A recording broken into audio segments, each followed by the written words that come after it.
God, I mean, it's April what? April 12th, and we're already having awful series and episodes and vibes. Welcome back to the Mets'd podcast. Let's talk about the A series, which was the worst series of the year. I don't think there's any doubt about that. I don't think there's any questions. Bad vibes, bad all around, bad baseball being played, about some of the worst offense that we've seen in a very long time to put up almost no runs. They put up no runs in 2 games against the Athletics, who have one of the worst pitching staffs in all of baseball. Bad, really bad. And we got to talk about the star players. We got to talk about Davis Stearns. We got to talk about Carlos Mendoza.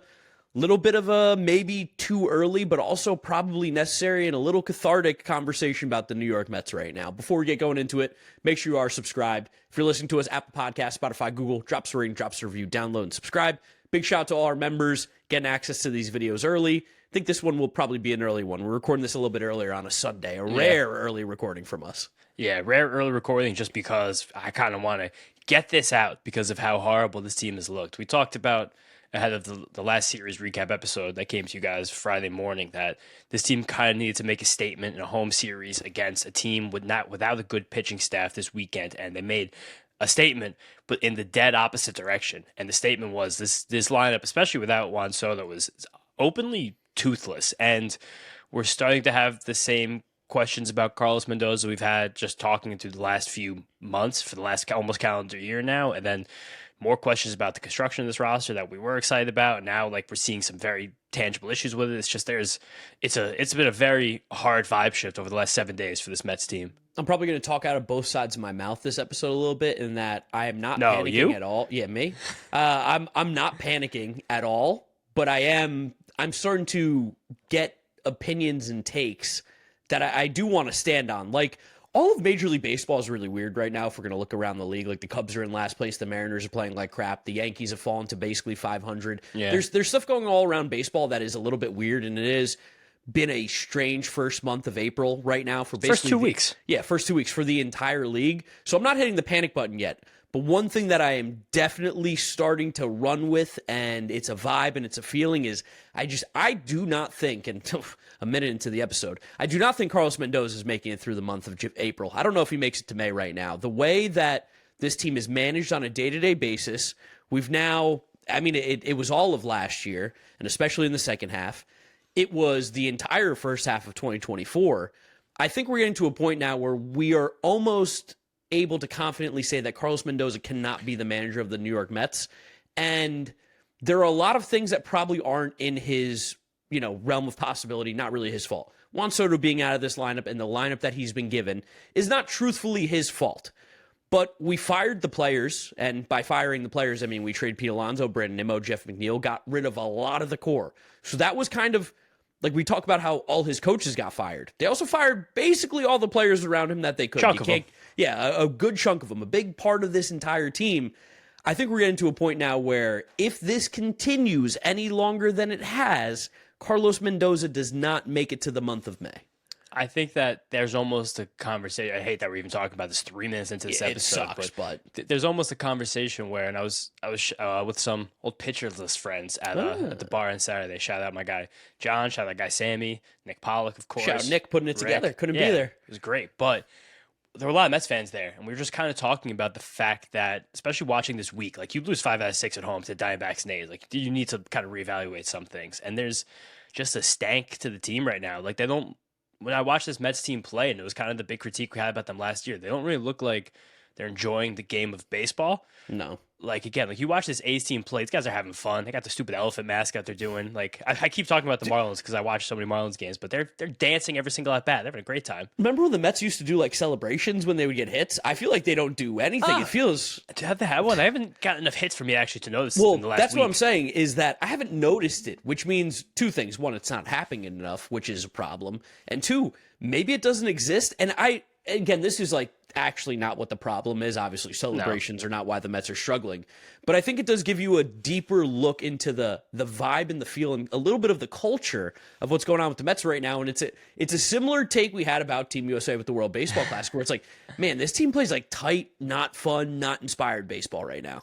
And maybe that is still literally with this team. They just don't know each other well enough yet to be having that kind of fun. There's also a bit of an older group right now. There's still like a lot of youth on this team, but it's just like to the non-acute observer, even watching that game with some people who are Mets fans, just a lot of people taking a lot of baseball, not necessarily the Mets. They're like, yeah, there's a weird look and feel to them. And the other thing that, just to get back to Mendoza, it's kind of hard to see the cohesion of some of the decisions.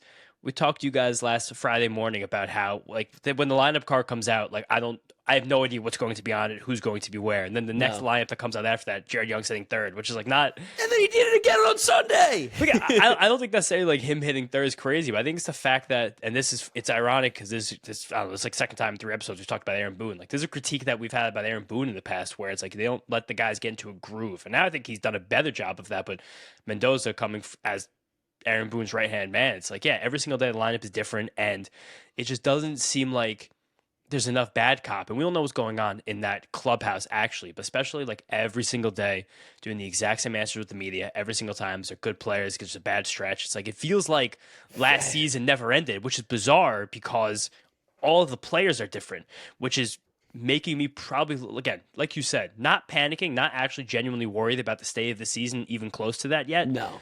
But that part of it feels weird to me. You almost think that the shot in the arm might be shaking things up at the top. Like, I don't know why I'm getting a 2023 Philly vibe off this. You want to know why? Because this is a good baseball team. I don't care what anybody says. This team should be outperforming where they are right now, and they should be the opposite of what their record is at the absolute worst. They should be 2 games above 500, and it's 15 games in, which woo! Yeah, woo, like crazy. But like the fact that these games, even that they lost to the Diamondbacks and the A's, it's just like if there was an ounce of more that this team had to give, you probably win half of those games, and they don't get there. And it's not really fair to Carlos Mendoza, the comments I'm going to make here, because he can't actually control what these guys do on the field. But like we've said, we've now gone on, let's just say, a calendar year in terms of Carlos Mendoza's entire tenure here as a New York Mets manager, which is 2 years and a month and 2 weeks.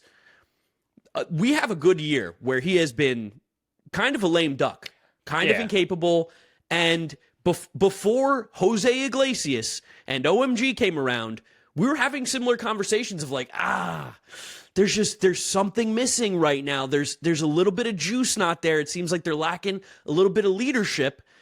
And you can't fire the players. They did that already. These guys are here. This team is not going to change. The only change that can be made is, truthfully, who's in charge. And maybe this is us from the outside perspective not knowing actually what it means and what a manager does and how valuable that is to a roster right now. Maybe Carlos Mendoza isn't the problem. And maybe he's the reason that the Mets are even close to 500 right now. Maybe they'd be worse without him. But I think that we've seen too much right now of Carlos Mendoza where I'm not getting the sense that he's even confident in himself right now as a manager. It seems like he guesses his own opinions at times. Yeah, Gary, Keith, and Ron actually talked a lot about the role of the manager today. I think it was because Phil Gardner passed away, who was a close friend of Keith, and he was a great manager himself. But I think that you felt a little bit of what they were saying about criticisms of Carlos Mendoza. They were also critical of, like, not us specifically, but people in the media being critical of the Brett Beatty play against the wall on Thursday night. And just about, because I still think, I still stand by what we said, that in that late of a close game, you should be pushing defense. And 100%. When the baseball savant catch probability came out, and you saw it was a ball that was 70% caught, you saw the runners on base react as if they thought the ball was going to be caught by running back to tag up. The guy on first and score, he went to tag. That's guy second barely scored. Like, that was on a ball that almost hit the wall on a fly. So again, and then you get into this series where Friday night especially, and this is probably us splitting hairs a little bit, but it's something that stuck out to me going back to last year with Mendoza, where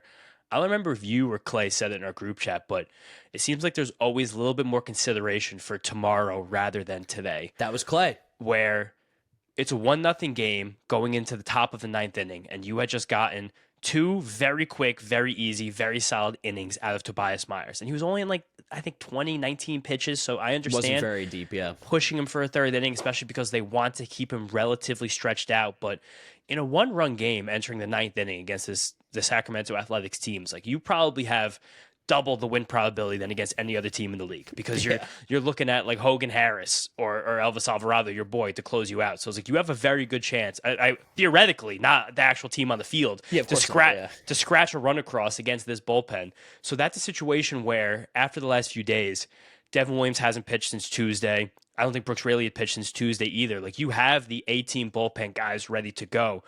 But again, seemingly thinking about the next day, hoping you get the lead in the next game, you push Tobias Myers to that 3rd inning. And he's pitched, he came in the middle of an inning for Clay Holmes. He got a lot of time to warm up. So because that was the Clay Holmes injury that's probably, it looks like not an injury, but it just seemed like he had to come out at that time. Yes, so he was adequately warmed up. He was in that game for a while. He was over 2 innings pitched, which is about where he's been most of the year.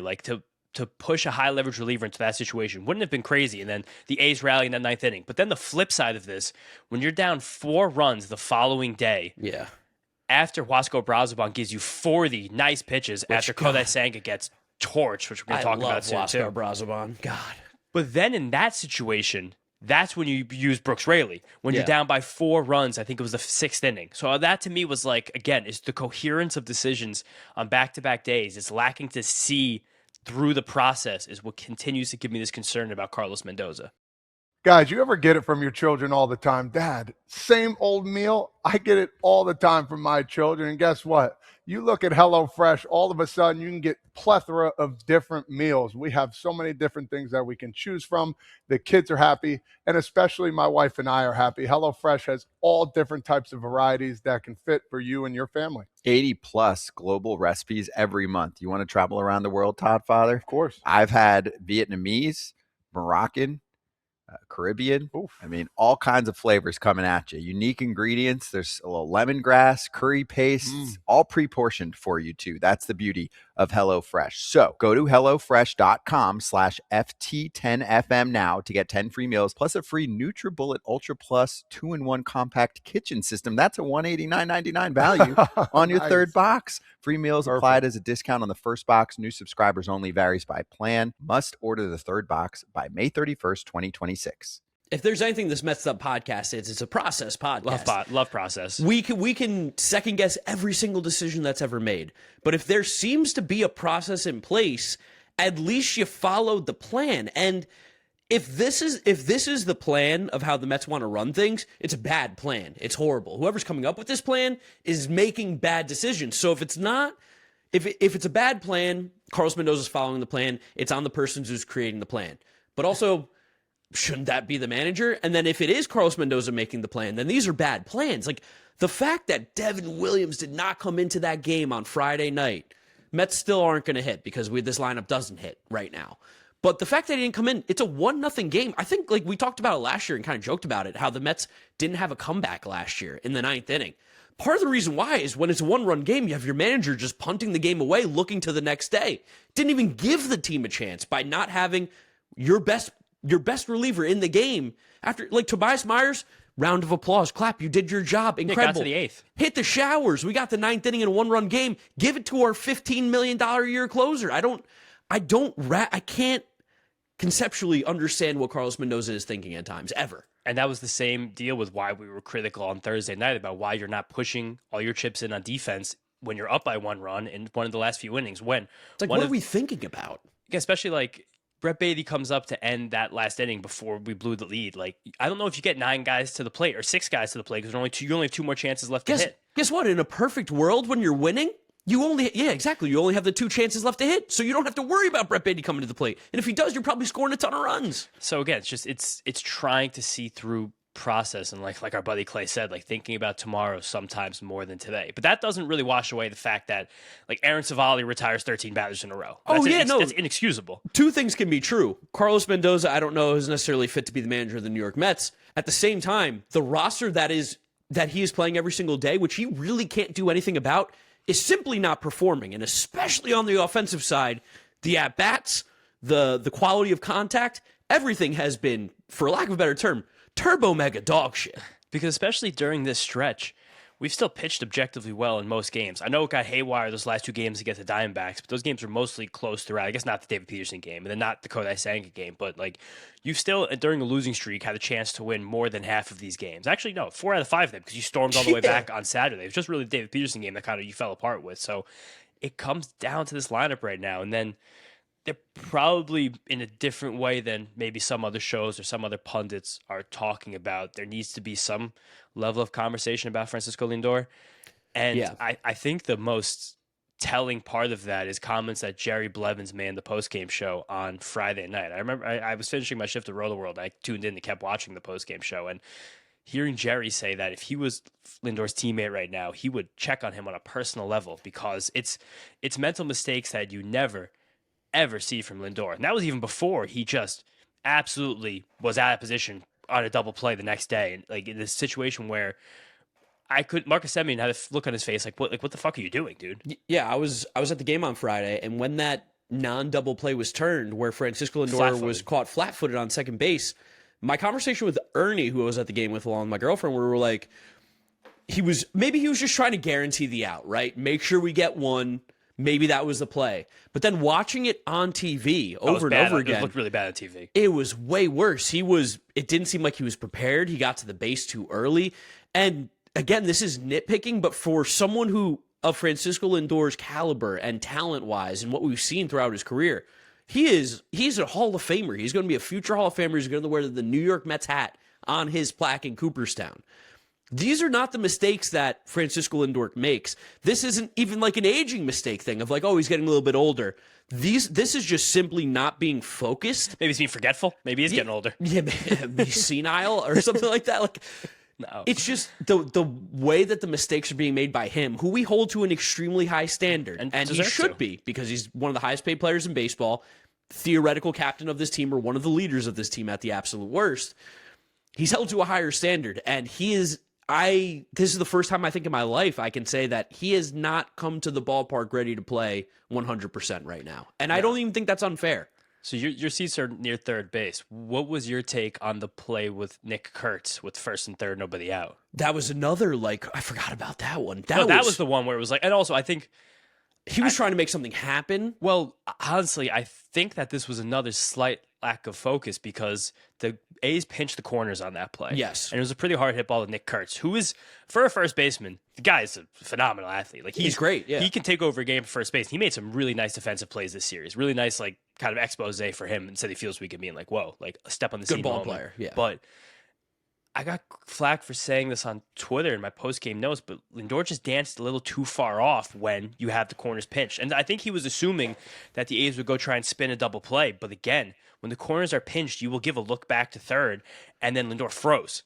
And again, that freeze did stop the double play, and it did take a good throw by Kurtz, and he only got Lindor by a hair going back to the base. But what was crazy about this entire thing, too, and again, I can't see the play develop, truthfully, because as the ball's getting hit, I'm also trying to figure out what the fuck is going on when you're at the stadium. And I was like, oh, Kurtz, he took a step towards first base at one point, and Lindor was even still so far off the base that he was then able to turn back, fire throw Lindor out. That was the part that was crazy to me. It was like, dude, actually, you did your job and then almost still weren't sure of what you were doing, because if Lindor had just gone back, I actually think Jared Young was going to beat Kurtz to first base. Kurtz was totally out of position to run the ball back to first. It was going to be close.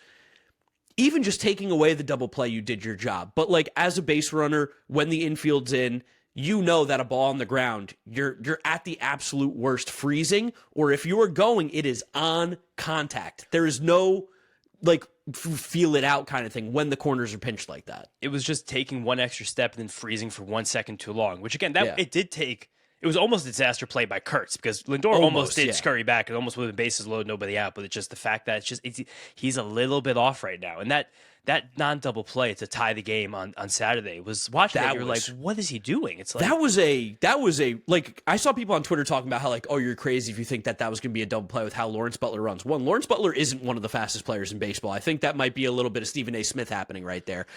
But two, that was a routine double play. If Francisco Lindor goes to second base, he's out. That's a double play. At worst, it's a routine get the runner at second. Yeah. because that was the ball where the ball was. And he was But I like, do think it's a routine double play, even still. Like they're- Marcus Semien made it somewhat close and made an honestly insane play by him to get there, get the runner, and then that throw was quite impressive, honestly. for all the lack of what Marcus Semion's done on offense, he's been tremendous on defense. But again, like with Jerry's comments about Lindor on Friday night, and then now there's been like a nice narrative boost on Twitter. People like, did he get concussed on that play in the play against the Pirates? Where it just feels like something is different. And again, like tons of star players in the league are struggling right now. Julio Rodriguez can't buy a hit. Even after this series, Nick Kurtz was still, I think he still just got his batting average. That above was his 200. first home run. Yeah, and he just got his batting average above 200. Like even guys up and down this lineup, like Lindor and Jorge Polanco, basically the same stats right now. Like it's not rare for statistically for the first 2 weeks for star players to lag. Right now, Francisco Lindor, he's definitely even better than he was to start the 2024 season, and he came second in the MVP that year. But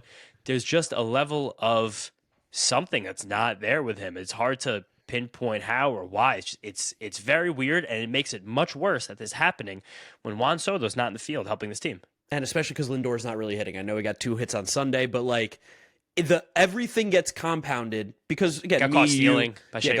Like me, you, all the Mets fans, we know Lindor's a slow starter. The ones who are listening to Mets'd podcast, not Ani Miles, but like now with all the mental mistakes on top of the poor physical play at the plate, it's just opening up a can of worms that I wish we didn't have to have. But it does have me a little bit more concerned than when we dropped the players we're worried about video. Yeah, I mean, yeah, right. But again, it has nothing to do with physical. It's all like what is going on up here? What's going on between the ears? Because this is not a Francisco Lindor we've almost ever seen. The only time that I remember being like, oh, Lindor's like acting weird was it 2024 early in the year when they started off slow, where Lindor like got into the huge argument with the umpire, like on the play at first, wearing the City Connect jerseys, where like he started yelling at the umpire, he had a tantrum, screaming. like was slamming his glove on the ground. We're like, that was bizarre. That's not something that Lindor typically does. The other funny thing right now is I don't know if you've looked at like some of the underlying stuff for Lindor, but like his bat speed is way up. Oh, it's great. All the other stuff looks phenomenal. Yeah. I also went and compared his bat speed to last April. It's up over 2 ticks compared to last April because bat speed is impacted by temperature a little bit. And great article on Fangraphs recently by Ryan Blake about that. And that's another thing I want to talk about some of the Mets like league-wide trends is hitting right now because I think that calls into question some of the personnel moves that happened with this lineup. Like the Mets are doing well, not striking out, doing everything people wanted, but the RISP isn't there, and that becomes much more pronounced when this team is bottom 7 in barrel rate. I think this team right now only has 13 total home runs, which that's bad. It's fewer than the Mariners right now, who like very publicly can't hit. Like it's just I think they have one of the lowest on base percentages too in baseball right now. They're not even getting on base, which is bizarre. They're more middle of the pack in on base percentage, but as a team, did that update for today? Maybe, I'm not sure. Yeah, today probably go way down. But heading into today, it's a 242, 313, 366 triple slash as a team. It's not good. And who are the offenses around them in on base percentage? Just the Red Sox, the Guardians, the Blue Jays, the Yankees. The Yankees as a team have a 202, 3311. That's an interesting one. On base but also, but the highest barrel rate in the league. They're 8-7 right now too. So like, but it's weird. And it's like also there continues to be the conversations about the players that have left. Where I think one, you just can't focus on that. It's tiring. Also, two, Pete Alonso's come out of the gate ice cold. Edwin Diaz is throwing 95 miles an hour. He's being evaluated for an injury. He blew an ugly save on Friday night. Nimmo's smacking the ball around, but like and Jeff McNeil. What a series by Jeff McNeil. Jeff came in ice cold to the series, and he said, "Oh, Citi Field, welcome back. I'm here."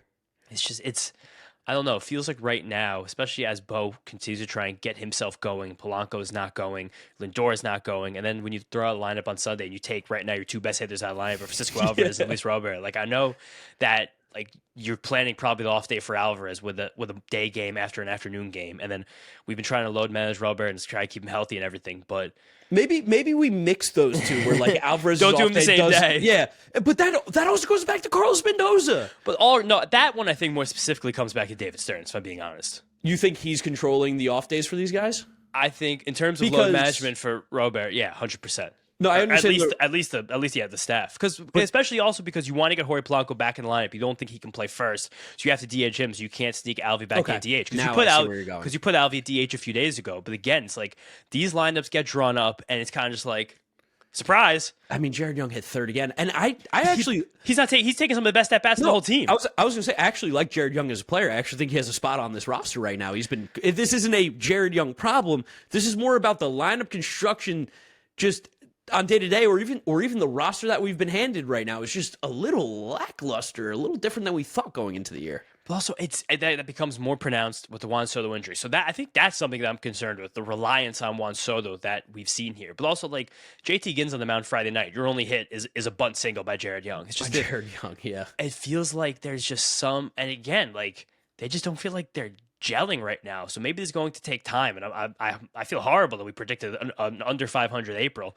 But boy, you couldn't have been more right. Like, it really feels this way. And then the other thing that is probably the most concerning is, as we were so excited about Kodai Senga, and I thought he was pitching on 5th day. He actually got the 6th day heading into this week with the off day. Yeah. His fastball velocity dropped to 91 miles an hour in that 3rd inning when he got torched. And the thing about Kodai Senga that has kind of made us very nervous in the past is that when things start to go wrong, he kind of starts to lose his focus. And when he walks in a run in that 2nd inning, and then the 2nd run scores on that double play that should have been turned that wasn't, and then Tyler Soderstrom hits a home run to the moon, it just looks like he was a little checked out. And Carlos Cortez, another revenge series, hits a fucking moonshot right after that. And it's like he never got back on his horse, it felt like. And then when you're throwing 91 miles an hour, it's kind of just a meatball. I feel like this is just more, man, probably not fair.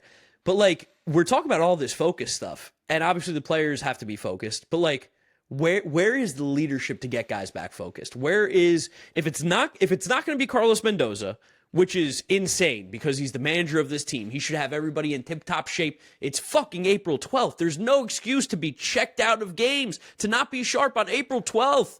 Where's then the leadership of the veterans that are supposed to be there? And I know that there's not many, but one of our veterans is kind of not sharp right now. Like, who's going to step up and take over that role? Someone be a leader here. Well, I think it actually is kind of, in a way, turning into Francisco Alvarez, which I feel like is the absolute silver lining of this past week, where he looks like an all-star caliber player. Like, I was doing fantasy baseball content today, and like, he's only 40% rostered on Yahoo leagues. If you guys, who the fuck are they rostering? That's what I'm saying. It's like, he was like afraid. Like, he's right now, he looks like he can easily be a top 5 catcher in the league. And when he hit that home run, he like electrified the bench, the crowd. Yes. Like, that was a moment where I was texting you. I was like, I think Rex should come back and win this game. Of course, it did not wind up coming to fruition. We had Mark Vientos had that at bat against Jacob Lopez. The bases loaded. Mark Vientos going 0 for, I think it was 17 this week.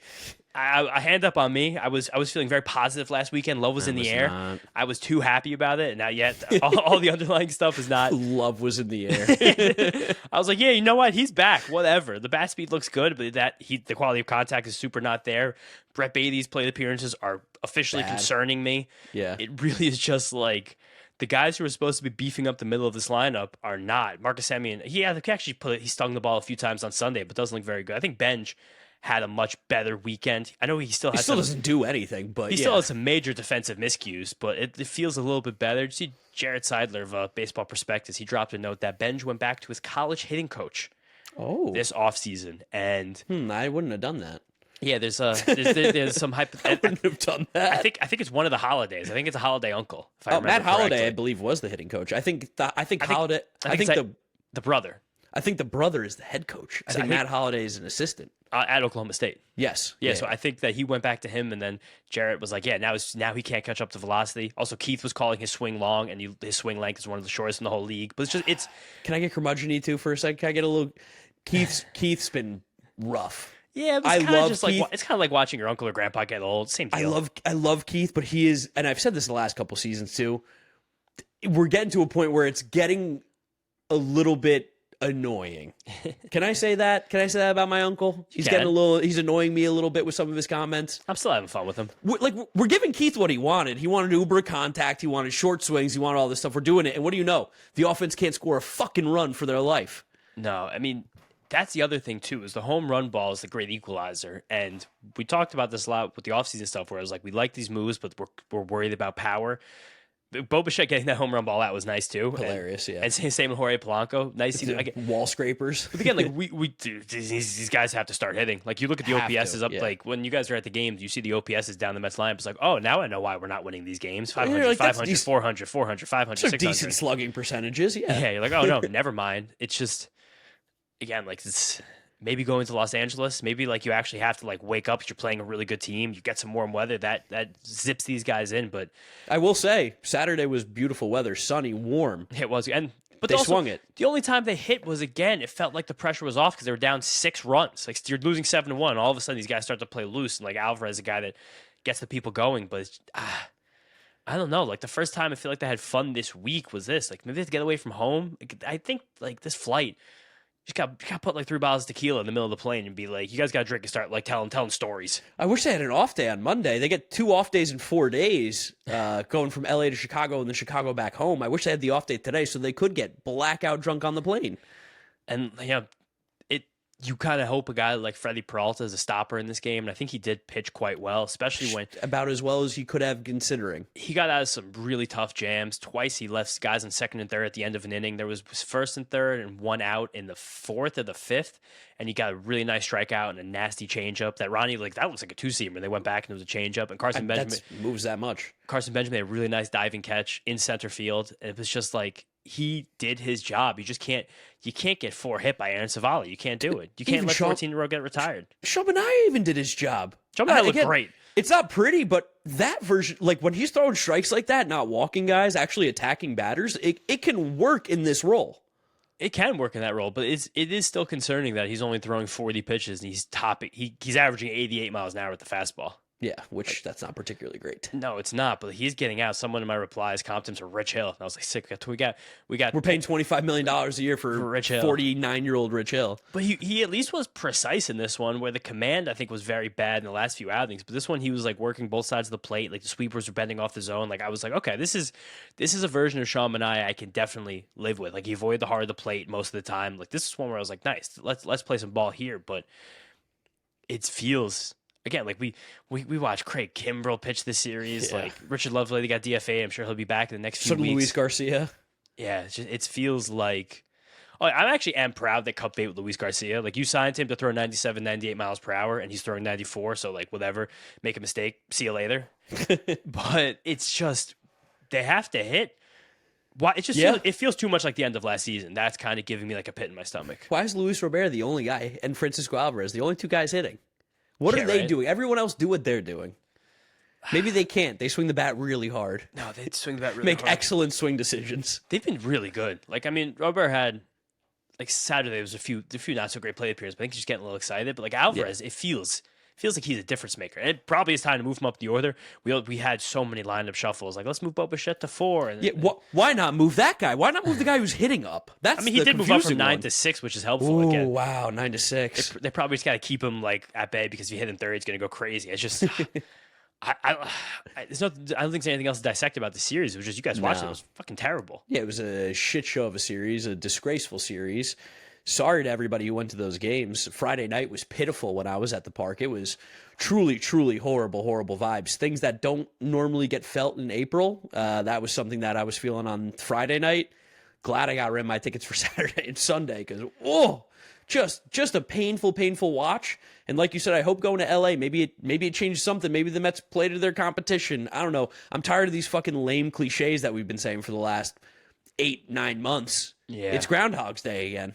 That's the problem. Maybe also this has to happen in 2024 is bad first 2 months, get hot. Last year, good first 2 months, get cold. Maybe we just need to be bad for 2 months and then get hot. Like God, that's horrible. I hate that game. But it is still very early. We're about to be 10% of the way through the season. This was game 16. It's very, very early. We have signs Pirates of that. are in first place. Pirates look great. Thank God. We beat the fucking Pirates. Thank God they didn't call up Connor Griffin for that series. But like this week we play real teams, like relatively, even though one of the teams is playing poorly in the Cubs, but like beginning the Dodgers preview right now, heading to LA for Monday night. This is going to be a series. Like having a bad road trip right now, I think would really could send this thing into not a tailspin, but like there could be a miserable feeling when these guys come back home next week. Yeah, some people might not have jobs depending on how bad this road trip goes. I don't think that you can get rid of him before the middle of May, truthfully. When did Girardi get fired? That was last week of April? Nick Plummer was Nick Plummer. I think that was like April 30th. Yeah, it was like end of April, I think, or very early May.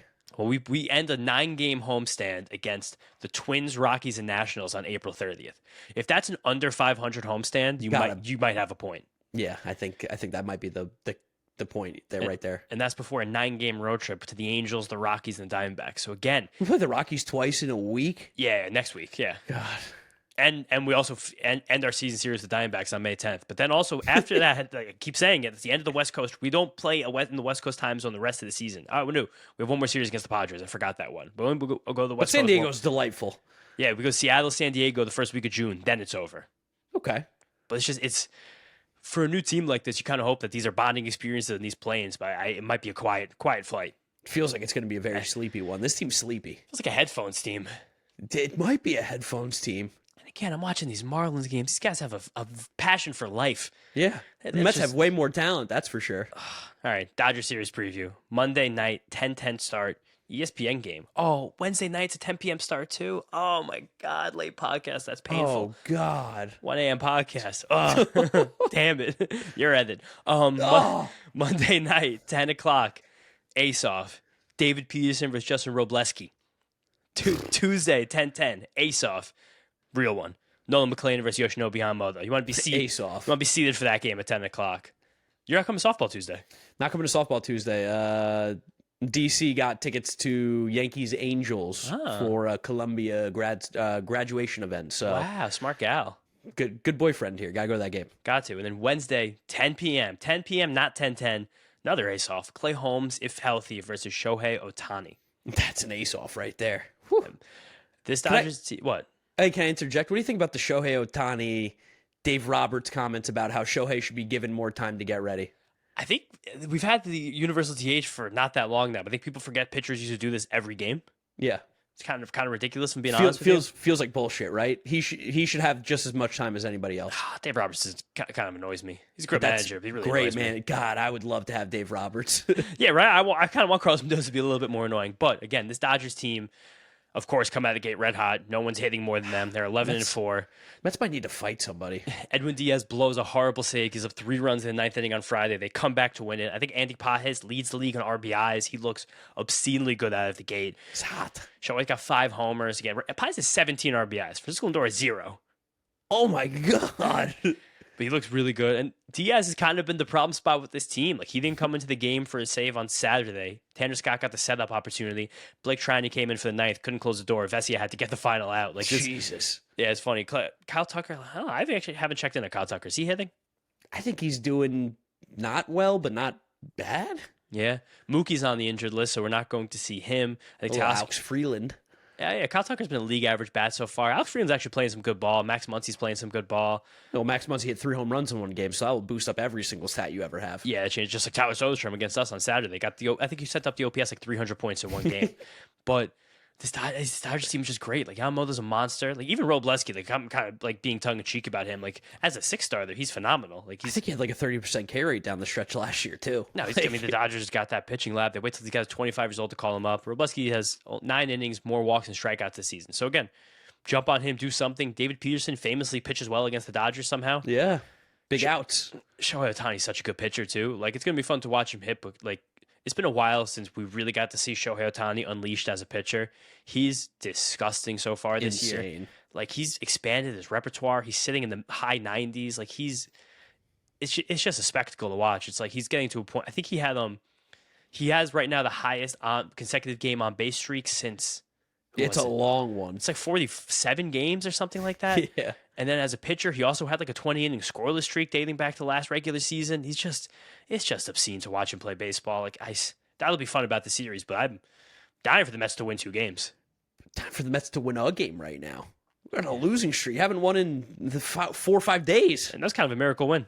It literally was. The Mets could be on a massive losing streak right now, which feels insane to say because of the expectations of this team. But the way that this team is performing, the way that they come out every single night, it is not a team that looks ready to win baseball games, at least not competitive baseball games. Just feel not ready. That's not really fair to say, but like, again, watching the game with non-Mets fans on Saturday, they were like, something feels wrong with this team. That's when you start knowing, when people who have no bias, no predetermined opinion that's going to happen, gives you a little morsel like that. You go, huh, like if I watch a game with my mom and my mom goes, what do they do? Why do they look so slow? I'd be like, oh, we're fucked. Same. That's like when it's people who don't have like the anti-Mets agenda. Like these are people who like write about baseball, take in a lot of baseball, like understand the game. Like I was messing around with Rick Graham, he's a big reliever guy, about like, yeah, who's the best reliever? Describe the A's bullpen in one word. Yeah. And then someone says a curse word, Nick Pollock screens with them. But this weekend was the first time where, I'm sneaking this to the end of the episode because I want to only say it for the real Mets'd heads, but this weekend was the first time I started to see the David Stearns Chaim Bloom corollary. The boy genius. It just started to scare me a little bit, where the processes are in place, things should be going better. There's definitely been some contracts given out where you go, and then now when this roster all comes together, you're like, there is just a lot of junk on here, and some of it's still not his fault, but now some of it definitely is. Yeah, and there's a lot of junk for this expensive of a roster. You look at how much money this payroll has, and I know Francisco Lindor and Juan Soto take up a good chunk of it, and Bo Bichette. You wonder where the rest of it went. Well, a lot of it did go to the guys like Sean Manaea, Jorge Polanco, Robert is getting a big fat paycheck this year, like good and good player. But like these aren't really bad things, like, but it's just it's weird. They're weird. It's something to monitor. Something to monitor. It is April 12th, and James has doubted for the first time. Not doubted, but just like realizing. Questioned. Question. I mean, I think there's been some questions over the past, but just they also wavered. They just need to play better. Yeah, also that's at the end of the day too. The players need to actually step up and just play better baseball. Like these are step up. Bill Simmons got to step up, but got to step up. We need a step up meter. Yeah, that'll be next. Frankie sent us home. Yes, Frankie sent me home. All right, here comes Frankie Peppers. I wonder where Frankie's mood's at right now. I hope he's okay. Gentlemen, this is Frankie Peppers. How you doing? I don't want to waste much of your time because never. Our favorite baseball team just wasted about 12 hours of my time in the past few days. So I'll make it short. I don't understand what's going on, boys. Where do you go? What do you do? How do you fix it? I don't understand. And I hope it's not because I didn't make cannolis like I said I would. I will get on that, I promise. Maybe. But regardless, boys, I hope you're doing all right. I don't know what else to say, so I'm going to hang up now. Take care, boys. Let's go, Mets. Talk to you soon. Frankie Peppers, how you doing? Take care, boys. I got two things to say. One, Christos Anesti to all my Greeks out there. Shout out all the Greeks celebrating Greek Easter. Two, just not even about the Mets, just about the Citi Field world. I went to Willets Point Brewery, the one that's now the only option before the game. $5 Coors is gone. Damn. A 16-ounce Coors draft was $14. We got, but we do got to do something. We got to do something about that. Got to get the people in there. There was also zero music, zero TVs, anything. It was just silent. You heard people having conversations. It was awkward. Okay, got to clean that up, or just bring the guy back in the boardwalk. Let's have $2 Bud Heavy, Bud Light. Something. We gotta have a little. Need a little pizzazz, a little fire with this team and the fan base right now. Maybe just them getting on the road's okay. Maybe them actually playing teams you consider high caliber will be okay. But getting booed because you're playing in a different team stadium might help them a little bit, maybe. They got booed this weekend. Hot take, deserved it fully. I'm not normally a booer. I still didn't boo, but that was deserved. It's just people spend hard-earned money on this team to play better than that. You gotta just play a little better. It's too good. I mean, I'm gonna send you guys out to Carlos Mendoza. I apologize, but there's too good players in this team to continue to play this poorly. You gotta just fucking play better baseball. And I'll send you out with Carlos Mendoza too. We don't know why it's happening. It's weird. Yeah, it is weird. It's fucking weird. Just play better ball. Play better ball. That's it, though. Thank you guys for listening. Thank you for watching. Make sure you subscribe to Mets'd on YouTube. If you're listening to us, Apple Podcasts, Spotify, Google, drop us a rating, drop us a review, download, and subscribe. You can follow James on social media at James Shiano. I'm Giraffe Nick Mark. Thank you guys for listening. Thank you for watching. We'll catch you on the next one. Peace out. Peace out, guys. Please, let's go Mets. Please.